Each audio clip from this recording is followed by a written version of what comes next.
Hey guys, Rob and Georgia here with you, aka VHS82 apostrophe with episode 46. We're nearly there. All we got to do is 48 and we're done with this thing, unfortunately. 2-year run is nearly at its end. And with it, 46, the Seance Spectre. You could have called it the Green Sickness. That would have been an interesting title for this. But the Seance Spectre, that's an intriguing title. Actually, I really do kind of dig it. August 18th, 77 is when it first aired. Peter Medak brings this one to us, and this one has a pretty good little, solid little guest cast, beginning with Carolyn, Seymour, Nigel, Pegran, if that's right, James Snell, but the standout, man, the antagonist of this episode, man, is none other than Ken Hutchinson. And I really need to get down deep into Seymour from this guy, because this guy, he freaking brought it, man. As Sanderson, he is one of the brutes, man, on the original Straw Dogs with Dustin Hoffman from back in the day, right? Basically, what you got here, it's a little loud. I hope it's not too loud. Basically, what you got here is yet another possibility, an habitable world. They're gonna go check it out, but this time is a little bit different. This time Koenig's going out there and they basically lock down main control, won't let anyone in, shut down the screens across Moonbase Alpha.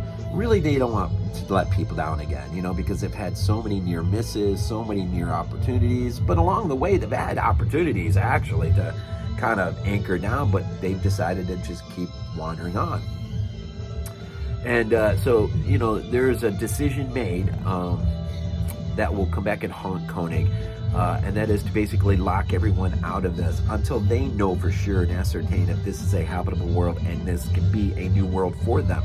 Now, this world is kind of reminds you of Skull Island. You know how, like, when they approach Skull Island, it's kind of like hidden within the mist?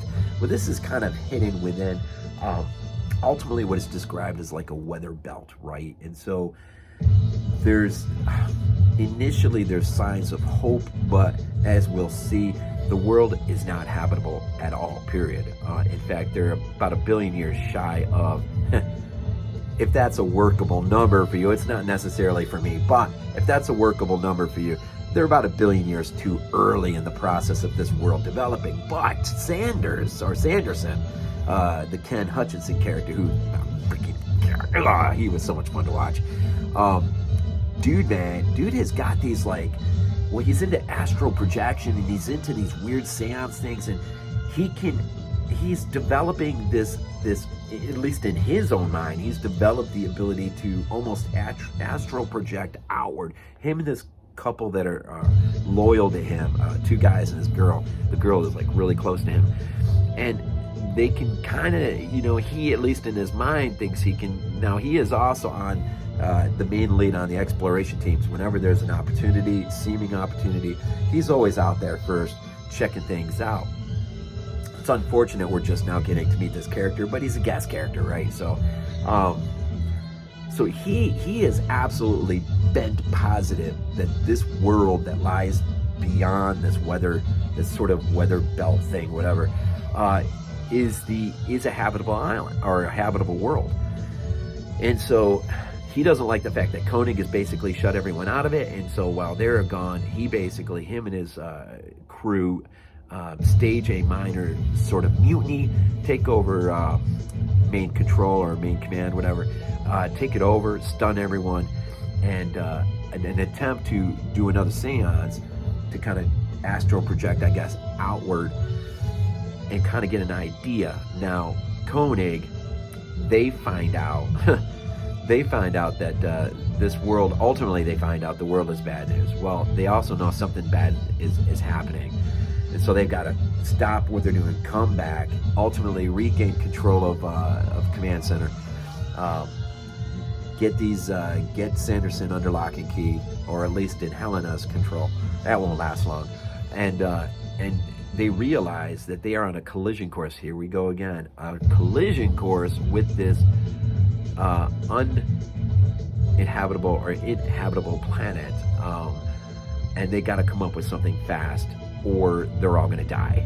And we've been kind of done this before, but this is an interesting way to revisit a sort of revisiting a similar scenario, because you got this really good story written out that and this guy, man, Ken Hutchinson, really brings it.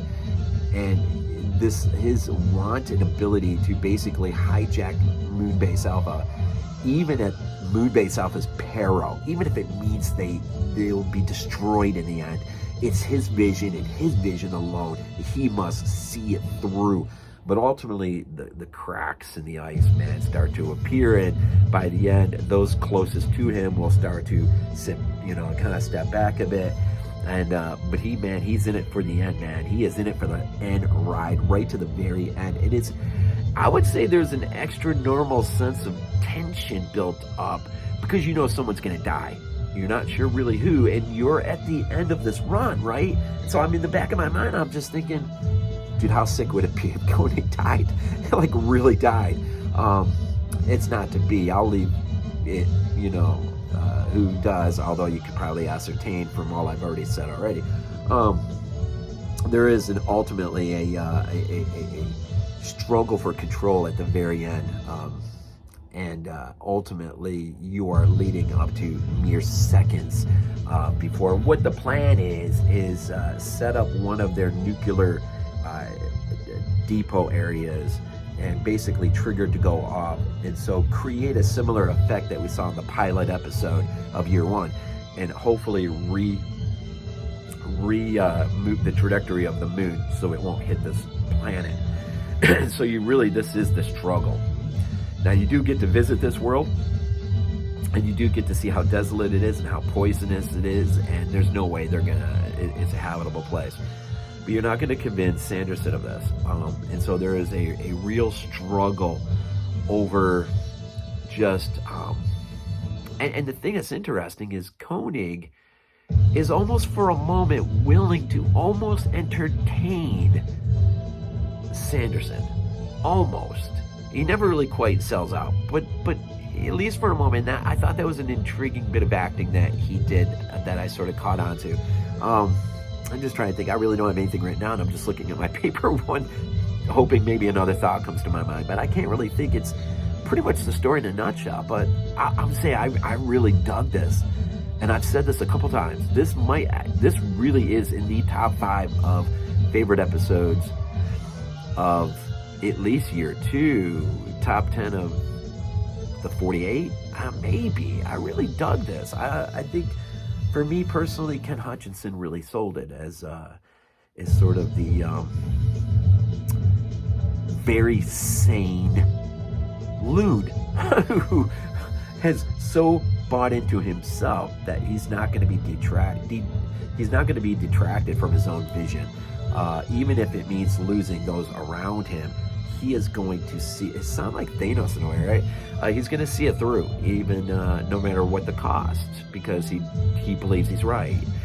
And although Helena has kind of boiled all of this down to, he's got this thing called green sickness, and it's because they've been out for so long, for so much. They basically have developed this sickness where if they don't get on a world soon, a living world, they're gonna go insane. So and that's sort of what motivates and propels them to do the things that they're doing. Interesting. I was really, really, really pleasantly surprised, and I know Muir gave it a really good marks too. So as always, keep your eyes open for this beautiful Shout Factory release of this. And Muir's book, of course, Exploring Space 1999, is an awesome reference to the show. And as we close in on number 7 and number 8, or 47, 48, I may follow up with one episode after, just sort of tie up some loose ends, any thoughts maybe. We'll see. Try not to end it just at 48. But I do have my sights set on possibly, I really feel like the X-Files is where I need to go next. And so I'm going to take a little bit of time after the very last episode, or the last video I do for this. I'm going to take just a little bit of time, get my thoughts in order, kind of reset, and start really thinking about the X-Files. That show is so personable to me. It means I rarely get into TV shows, but rarely, and X-Files is one of those rare ones where I followed it week by week by week. Back in the day when it was just normal TV, regular TV, you either caught it or you didn't. It's just the way it was. And so yeah, so anyways, Space 1999 coming to an end pretty soon. I think the next one, and then we'll just close things out here. Next one that I'll be moving on into is the Immunity Syndrome. The Immunity Syndrome, followed up by the Dorkins, and that'll be it. That will be it. So, Ken Hutchinson, the original Straw Dogs, Dustin Hoffman. Check it out, and check out this episode. It's freaking pretty awesome. All right, anyways, we always end these things off with Go Bills.